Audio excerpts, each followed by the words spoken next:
guys, my name's Debbie. I'm going to be doing a ring tutorial for you today from start to finish. It's of a ring like this. This is a Precious Ashes ring, and it's done with translucent sapphire blue tint. It's my everyday ring. I put it on out the outside of my glove so you can see it. It's really solid. This does come in a DIY kit as well, but I'm going to do it today with black flame opals and precious ashes. I have my precious ashes set out here, and this is Hugo, or Hoogie as I like to call him. He was a Chihuahua. He was actually a cross Yorkie Chihuahua, and the absolute love of my life. He passed nearly 5 years ago now, and I still feel like, you know, it's the worst thing that's ever happened in my life. So I completely understand, you know, understand people. Broken. I was absolutely broken after Hoogie. But anyway, I'm going to get started because I can just talk for England. So I have my ring base here. This is a very solid ring band. You'll get some ring bands out there that will just squeeze and squash, and if you're making memorial jewellery, you should not have ring bases that can bend at all. But what I like to do is I like to use this scoring pen. It's like a little blade, so you have to be very careful, and you would score the base, and this is so the UV resin will adhere to the bottom. I've already done this step, and then after that you will be wiping it with isopropyl alcohol. I am always getting the isopropyl word wrong, always. Yeah, and that's just to remove any oils or anything like that, any dust that's come off. So you would do that first to prepare your base. Then you would get your, I have a little piece of paper just so it's easy for you to see. I would get the UV resin and put a little bit on there like that. It's very important because the Keepsake community has been raving about a certain UV resin. So I went out and bought it, and I've noticed some discrepancies with it, which I don't like. So I have a new resin turning up tomorrow, which has it's got a no shrink rate apparently, and some UV resins you've got to be careful because their shrink rate, if you're going to be doing, I mean, it's the brand I'm using is an amazing brand if you want to be doing moulds and stuff like that, cabochons, but for a direct pour, it's not advisable to use a UV resin with a high shrink rate. So what I'm going to do is I am just going to put a really tiny thin little layer of UV resin in the bottom, and the reason why I do this is so the bellow opals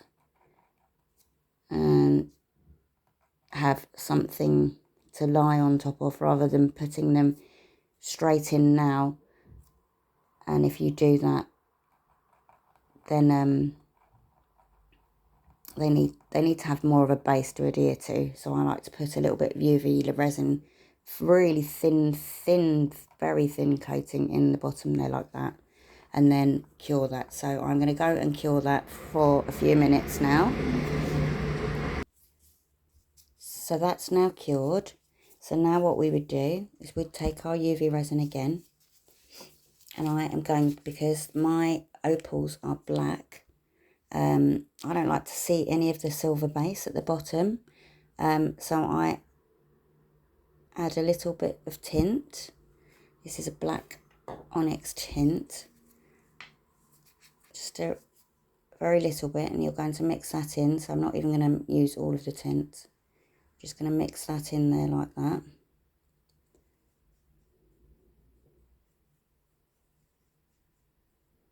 And pop a very tiny amount again in the bottom there like that.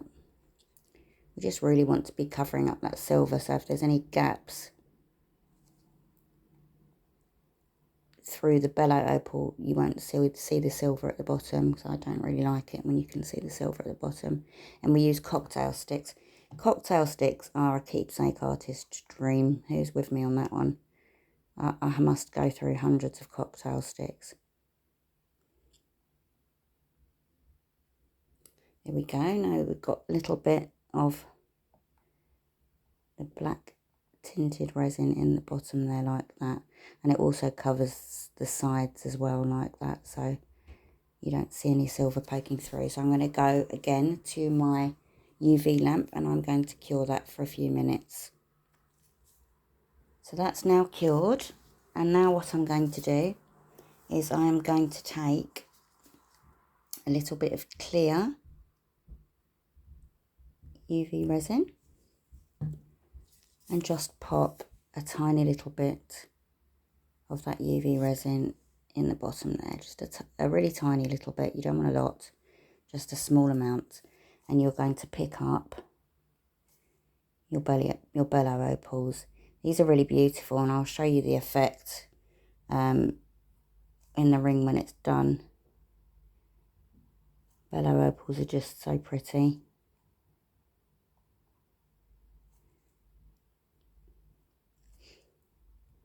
And there's lots of reasons why I wanted to start bringing out kits. Really for people to learn a new trade if they want. Because times are hard, aren't they? Times are really hard right now. And if I can teach somebody something and maybe let them start their own little amazing business and, you know, help them, then I will. Lots of people have said to me, why would you teach your trade? And I'm not in competition with anybody. You know, like, there's enough work out there for everybody. And at the end of the day, if you can help others get by, or even just help others who don't want to have to send their precious ashes away, and are worried about that, then they can learn to do this at home themselves. I mean, I'm not sure bellow opals are a little bit more difficult, a bit fiddly, but they do look lovely in the jewellery. And, you know, like, things just take practice. You know, don't let anybody ever tell that you can't do anything, because everybody's capable. Everybody could do this. It just takes a little bit of practice.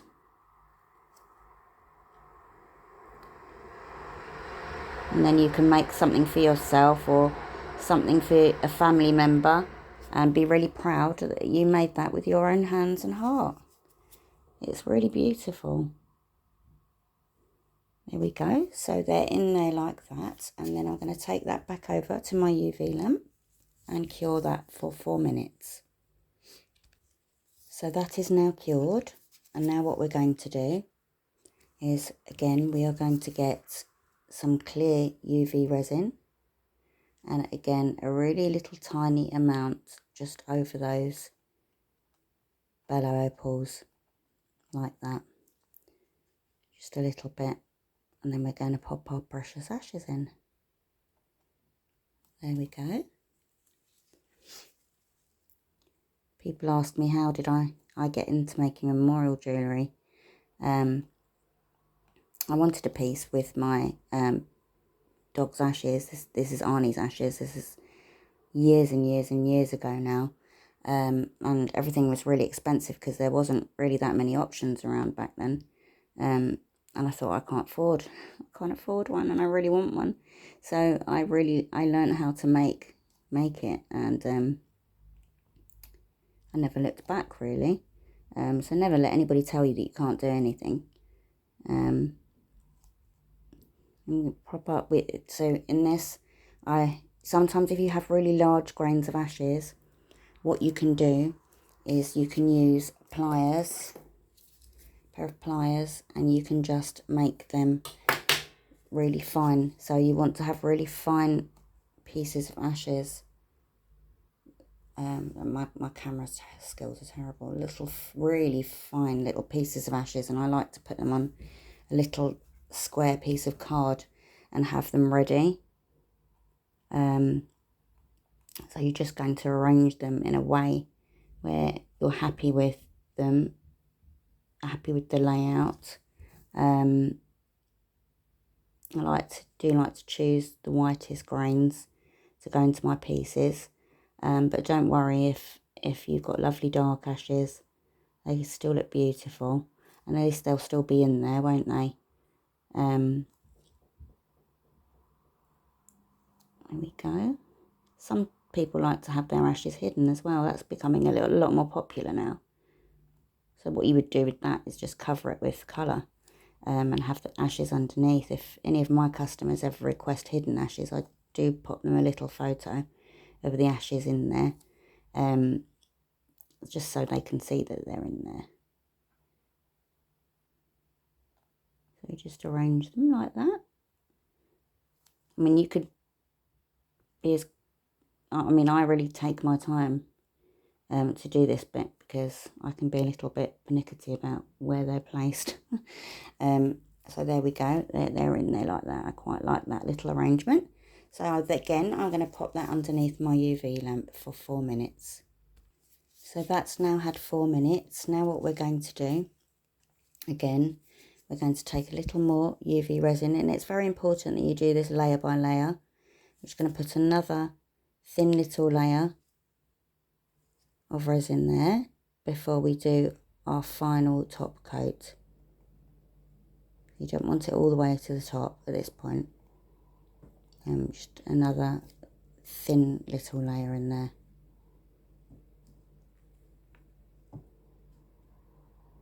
I mean, maybe you're watching and thinking, oh, this looks like I could do this, I could give this a go. Or you're watching and you're thinking, oh no, it looks really difficult. But really, honestly, like I said, it's not difficult. You'll be able to do it. Just have a little bit of faith in yourself. So that's in there like that. So I'm going to pop that again underneath the UV lamp.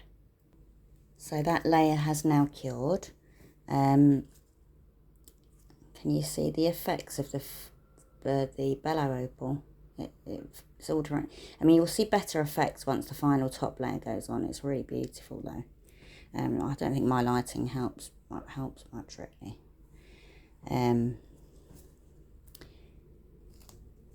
But keepsakes don't have to be expensive, and this is why I want to teach people as well.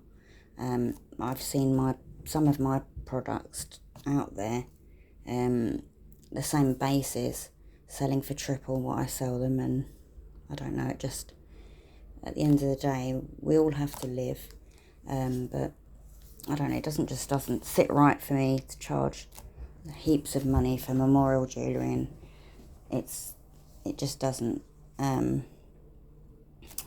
Like I say, everybody has their own way of doing things. So, right, we're going to do a final top coat on this now.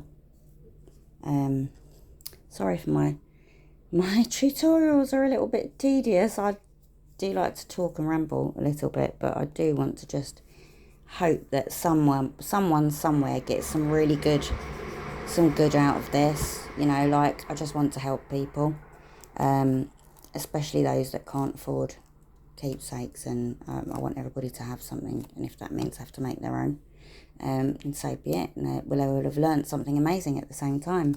So that makes me feel really, really good.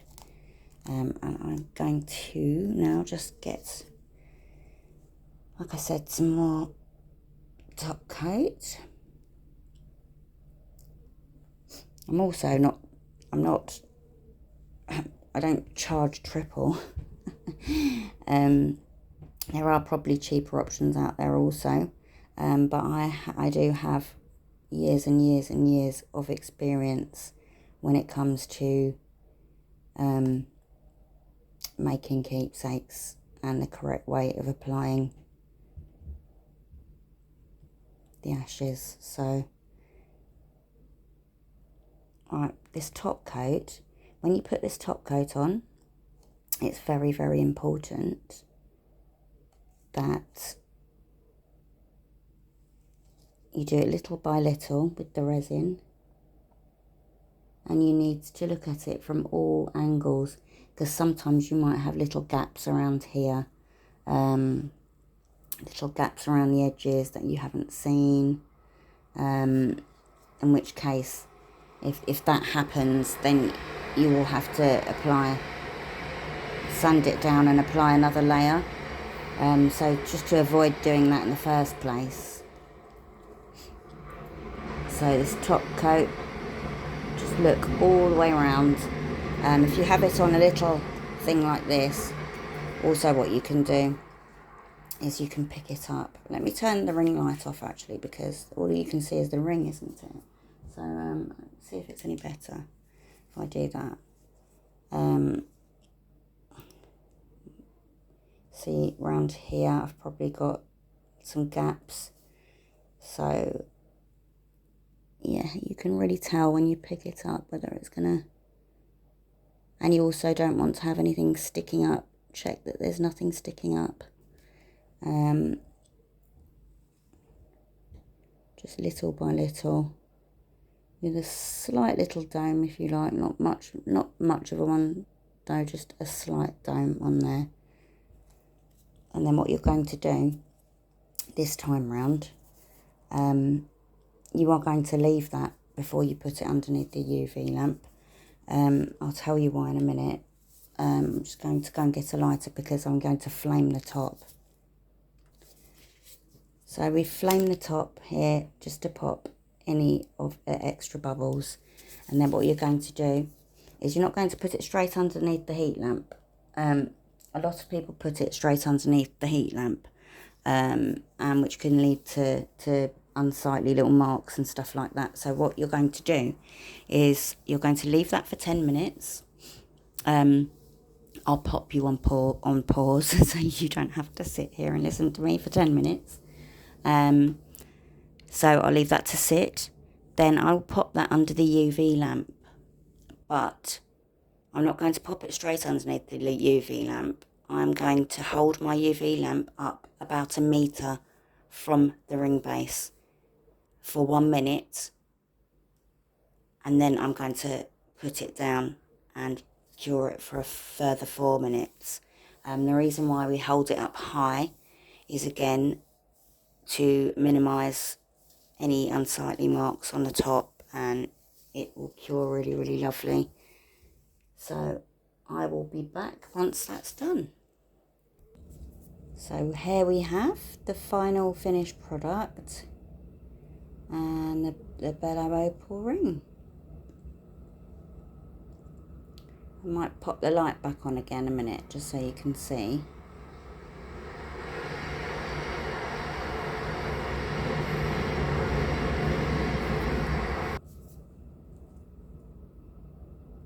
There we go. You can see how that black flame the black flame Bello opals just pop, and they've got flecks of green in there and flecks of red, and it's mainly when you look at it when you're wearing it black.